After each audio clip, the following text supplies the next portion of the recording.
नमस्कार साथियों, नमस्कार दोस्तों। सेंट्रल आइडिया की बेहतरीन सफलता के बाद हम आ चुके हैं मेरे भाई अब माई मदर एट 66 पर। जैसा कि थंबनेल पर लिखा हुआ है, all board 2027 my mother eight 66 10 minutes all important exam questions, यानी ऐसे क्वेश्चंस जो हिडन क्वेश्चंस होते हैं और जो बुक्स में नहीं लिखे होते हैं, उनको हम इस 10 मिनट में कवर करेंगे। इवन हर किसी, जितनी भी पॉम्स हैं, जितनी भी कविताएं हैं, हर किसी की 10-10 मिनट की वीडियो बनाकर मैं डिस्कस करूंगा कि इस कविता में हिडन क्वेश्चंस क्या क्या है। साथ ही साथ हम इसमें वो कैप्स भी जो है रिकवर करने वाले हैं, वो कैप्स भी हम इसमें रिवाइज करने वाले हैं।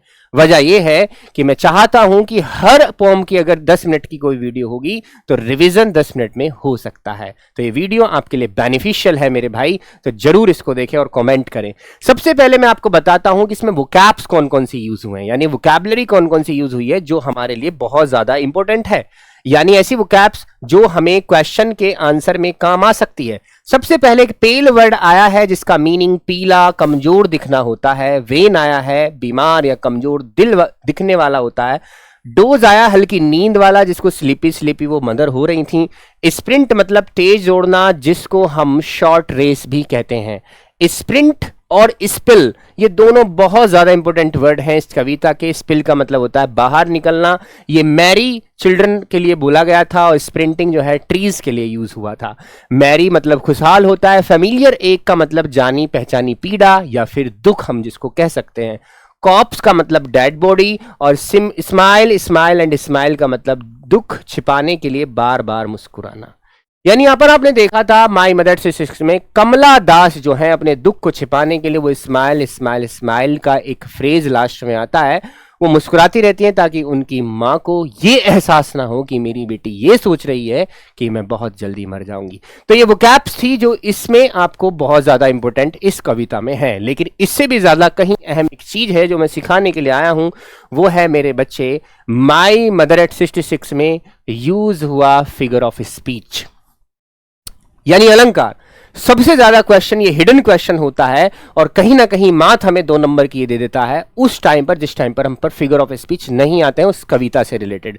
क्योंकि स्टैंजा बेस्ड क्वेश्चन होते हैं, तो उसमें एक क्वेश्चन ये भी लिखा हुआ है सिलेबस में, पाठ्यक्रम में दिया गया है कि हम तुमसे ये सवाल भी पूछ सकते हैं। तो अगर ये सवाल आ गया तो हमारे 2 नंबर कट गए, जो कि मैं नहीं चाहता। तो सबसे पहले माई मदर 66 में कौन कौन से फिगर्स ऑफ स्पीच यूज हुए हैं मैं तुम्हें बता देता हूं, और कौन कौन सी लाइंस हैं। सबसे पहले बात हम करेंगे सिमले की।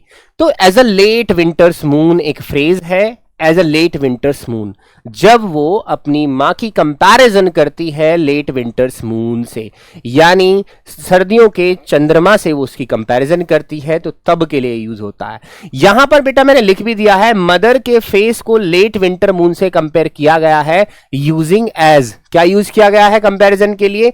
एज वर्ड यूज हुआ है। अब आप ये जानते हैं, चाहे तो एज वर्ड यूज हो चाहे तो लाइक वर्ड यूज हो, हम उसको कौन से फिगर ऑफ स्पीच में लेते हैं? तो वो है हमारा सिमिले फिगर ऑफ स्पीच। तो ये सवाल भी आ सकता है। इस कविता में एक दूसरा फिगर ऑफ स्पीच मेरे बच्चे, दूसरा नहीं इसी में अभी देखेंगे, दूसरी लाइंस में, like that of a cops, dead body के जैसे। तो यहां पर आप देख रहे हैं लाइक मेरे बच्चे सिमले की तरफ इशारा कर रहा है। तो इस वाली लाइन में भी दैट ऑफ अ कॉप्स में भी फिगर ऑफ स्पीच क्या है? वो है सिमले। लिखा हुआ है कि मदर के पेल फेस को कॉप्स डेड बॉडी से कंपैरिजन किया गया है, और यूजिंग वर्ड क्या है? वो है लाइक। नेक्स्ट हम देखते हैं रिपीटेशन। रिपीटेशन में स्माइल स्माइल एंड स्माइल, आप यहां देखें कि वर्ड्स को बार बार रिपीट किया गया है। स्माइल वर्ड को बार बार रिपीट किया गया है, तो मेरे बच्चे फिगर ऑफ स्पीच कौन सा होगा? रिपीटेशन। अलिट्रेशन नहीं, अलिट्रेशन में मेरे बच्चे साउंड रिपीट होती है, यहां पर वर्ड रिपीट हुए हैं, तो दैट मींस यहां पर हम रिपीटेशन फिगर ऑफ स्पीच रखेंगे। नंबर नेक्स्ट देखें अलिट्रेशन।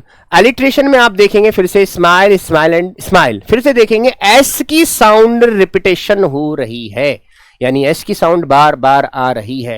यानी इस लाइन में स्माइल स्माइल एंड स्माइल में 2 फिगर ऑफ स्पीच जुड़े हुए हैं, पहला तो रिपीटेशन और दूसरा alliteration.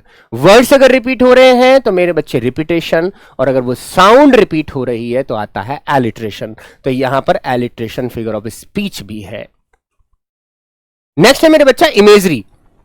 Young trees sprinting, imagery का मतलब होता है जब हम किसी चीज को पढ़कर इमेजिन कर लेते हैं कि ऐसा हो रहा होगा।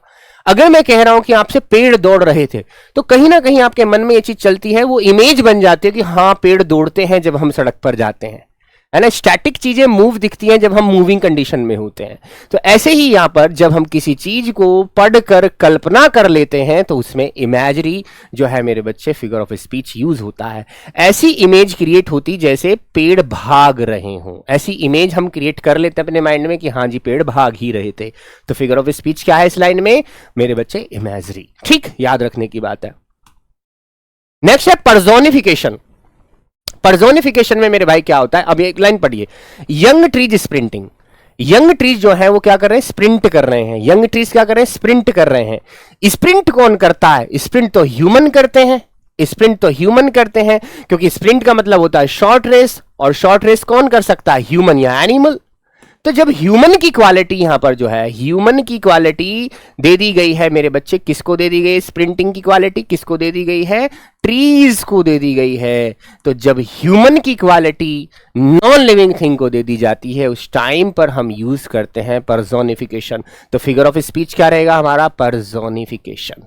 ओके, नंबर नेक्स्ट देखते हैं। नेक्स्ट में हमें मिलता है इमेजरी। फिर से आता है इसमें इमेजरी। इस कविता में जितने फिगर ऑफ स्पीच यूज हुए हैं, children spilling out of their homes. जब मैंने ये बात बताई आपको कि खुशहाल बच्चे अपने घरों से बाहर निकल रहे हैं, स्पिलिंग मीन्स घर से बाहर निकलना ही होता है।